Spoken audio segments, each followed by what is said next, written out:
जय श्री राम दोस्तों। मैं कल्याण भगत स्वागत करता हूं आपका अम्बे कल्याण चैनल पर। दोस्तों, आज हम बात करेंगे कि जब किसी व्यक्ति की मृत्यु होती है और मृत्यु होने पर उसकी अर्थी को कंधा देने से पहले ऐसी कौन सी बातें हैं जो हमें जान लेनी चाहिए। दोस्तों, जो भी इंसान अंतिम यात्रा में शामिल होता है या फिर शव को कंधा देता है तो उस इंसान को कुछ सावधानियां रखनी होती है, और अगर वह ऐसा नहीं करता है तो जिस अंतिम यात्रा में शामिल होना शुभ माना जाता है वही उसके दुख का कारण बन सकता है। तो दोस्तों, आज हम आपको बताएंगे कि आपको अंतिम यात्रा के दौरान क्या क्या सावधानियां बरतनी चाहिए। लेकिन दोस्तों, इससे पहले मैं आपको बता दूं कि कैसे एक अंतिम यात्रा और शव यात्रा को देखने से आपकी सभी मनोकामनाएं पूर्ण होती है। कहा जाता है दोस्तों कि जब भी कोई शव यात्रा या फिर अर्थी दिखे तो उसे हाथ जोड़कर सर झुकाकर प्रणाम करना चाहिए और साथ ही शिव के नाम का जप भी करना चाहिए। शास्त्रों के अनुसार जो मृत आत्मा संसार छोड़कर जा रही होती है वह अभिवादन करने वाले इंसान के तन मन से जुड़े सभी दुख और कलेश हर कर अपने साथ ले जाती है।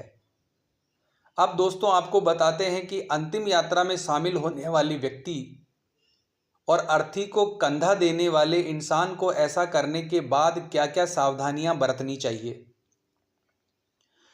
दोस्तों, माना जाता है कि जब किसी इंसान की मृत्यु होती है तो उसके दुश्मन भी उसकी अंतिम यात्रा में शामिल होते हैं, क्योंकि मृत्यु के बाद वह सभी मनमुटाव उस मृत व्यक्ति के साथ चले जाते हैं। लेकिन अंतिम यात्रा के संबंध में आप में से कई लोग ऐसे हैं जिन्हें इसके बारे में पूरी जानकारी नहीं होगी कि अंतिम यात्रा में शामिल होने के बाद उन्हें क्या क्या सावधानियां रखनी चाहिए। दोस्तों, हिंदू धर्म के अनुसार अगर कोई भी व्यक्ति किसी की अंतिम यात्रा में शामिल होता है और उसकी अर्थी को कंधा देता है तो उस इंसान को हर एक कदम चलने पर एक यज्ञ के समान पुण्य मिलता है। लेकिन ऐसा करते हुए आपको इस चीज़ का ध्यान रखना होगा कि जब आप शव लेकर शमशान घाट में प्रवेश करेंगे तो वहां आपको किसी भी प्रकार का अनुचित व्यवहार या फिर किसी भी प्रकार की हंसी मजाक नहीं करनी चाहिए। अगर कोई भी व्यक्ति किसी भी तरह की अनुचित गतिविधियां करता है तो समय आने पर उसे भगवान को इसका जवाब देना पड़ता है।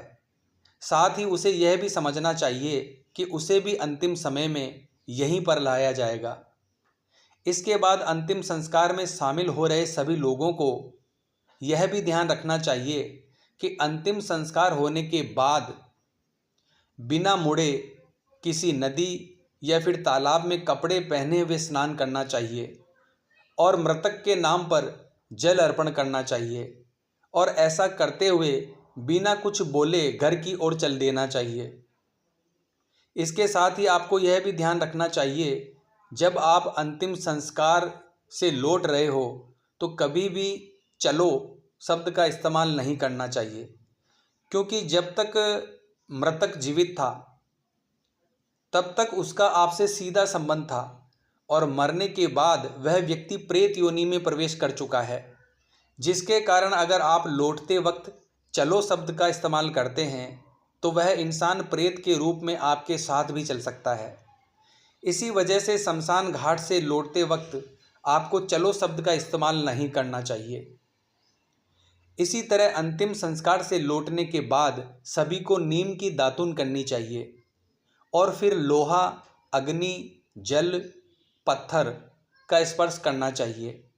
दरअसल एक मनुष्य के भौतिक शरीर के अलावा पूजा से बने कई अन्य शरीर होते हैं जो शमशान घाट के संपर्क में आने से दूषित हो जाते हैं, और अगर आप शमशान घाट से आने के बाद इन चीज़ों को स्पर्श करते हैं तो इससे शरीर की अशुद्धियां दूर हो जाती है। तो दोस्तों, आशा करता हूं आज की यह जानकारी आपके लिए उपयोगी साबित होगी। तो दोस्तों, आप सभी को जय श्री राम अवश्य बोलना है। मिलते हैं अगली वीडियो के माध्यम से। जय मां अम्बे, जय श्री कल्याण।